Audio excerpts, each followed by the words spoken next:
ఓం శ్రీ గురుభ్యో నమః. అందరికీ నమస్కారం అండి. దుర్గమ్మకు ఎంతో ఇష్టమైన రాహుకాల నిమ్మకాయ దీపం వెలిగించాలంటే ఏం చేయాలో చూద్దాము. రాహుకాల నిమ్మకాయ దీపం వెలిగించాలి అనుకుంటే పెద్ద సైజులో ఉన్న 5 నిమ్మకాయలను తీసుకోండి. మరీ కాయలుగా కాకుండా పళ్ళుగా కాకుండా ఉండేలా చూసుకోండి.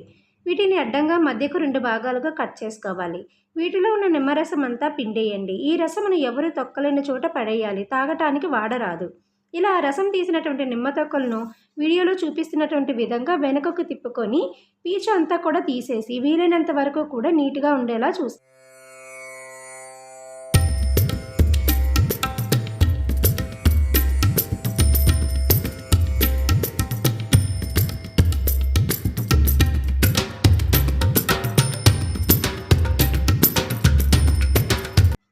ఇలా రెడీ చేసుకున్నటువంటి నిమ్మడప్పులకు పసుపు రాసి కుంకుమ బొట్టు పెట్టుకుని అలంకరించుకోండి. నీటితో వీటిని కడగవద్దు. ఇలా తయారు చేసుకున్నటువంటి నిమ్మ ప్రమిదలు మొత్తం 9 ఉండాలి.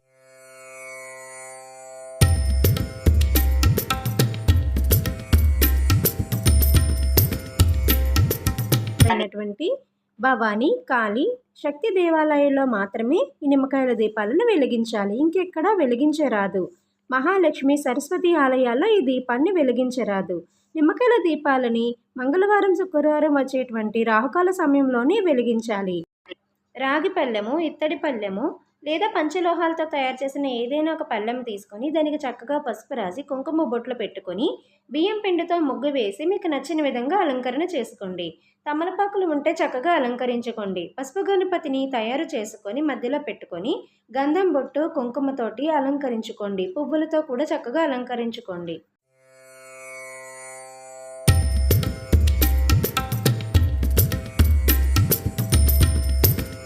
మంగళవారం వెలిగించే నిమ్మకాయ దీపం కన్నా శుక్రవారం వెలిగించే దీపానికి ఎంతో ప్రాముఖ్యత కలిగి ఉన్నది. మంగళవారం వెలిగించే దీపానికి రజోగుణం కలిగి ఉంటుంది. శుక్రవారం వెలిగించేటువంటి దీపానికి సత్వగుణం కలిగి ఉంటుంది.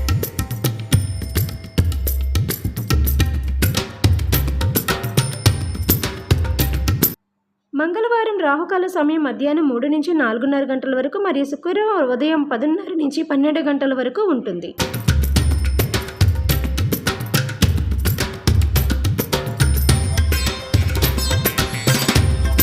ఇంట్లో నిమ్మకాయ దీపాన్ని వెలిగించరాదు. కేవలము శక్తి దేవాలయంలో మాత్రమే, దుర్గామాత ఆలయంలో మాత్రమే వెలిగించాలి.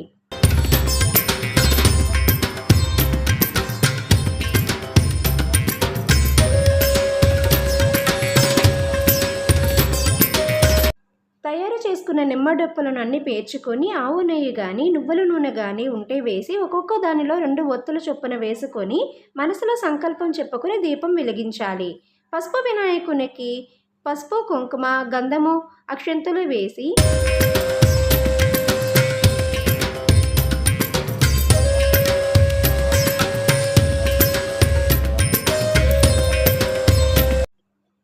బెల్లం నైవేద్యంగా పెట్టి తాంబూలం పెట్టాలి. ఇలా వినాయకుడి పూజ చేసుకున్న తర్వాత అమ్మవారికి కూడా ఈ దీపాలన్నింటినీ కూడా వెలిగించి మనస్ఫూర్తిగా అమ్మవారికి చూపించాలి. నైవేద్యం కింద పరమాన్నం నివేదించాలి. పళ్ళు, కాయలు, తాంబూలము సమర్పించుకోవాలి. హారతి ఇవ్వాలి. మంత్రపుష్పము, ప్రదక్షిణ, నమస్కారము చెయ్యండి.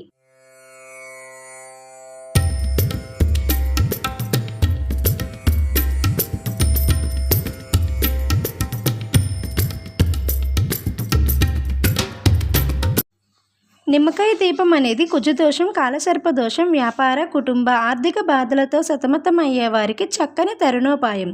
ఈ నిమ్మకాయ దీపారాధన వలన శక్తి స్వరూపిణి అయిన అమ్మవారు అనుగ్రహించి ఈతి బాధలను తొలగిస్తుంది.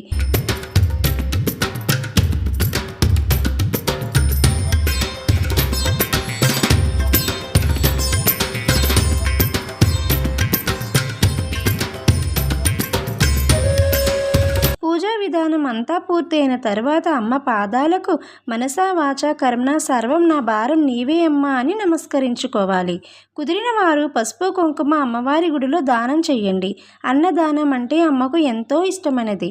అవకాశం ఉన్నవారు అన్నదానం చేసి దుర్గమ్మ దీవెనలు పొందండి.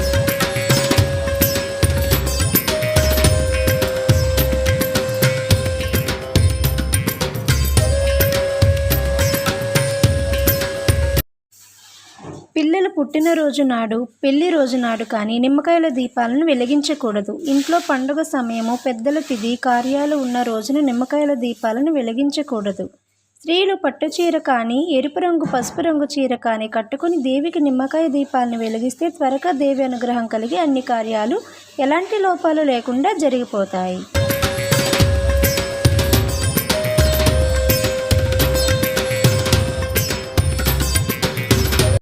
దుర్గమ్మ దీవెనలు మీ అందరికీ ఉండాలని మనస్ఫూర్తిగా కోరుకుంటూ please subscribe my channel for more devotional videos.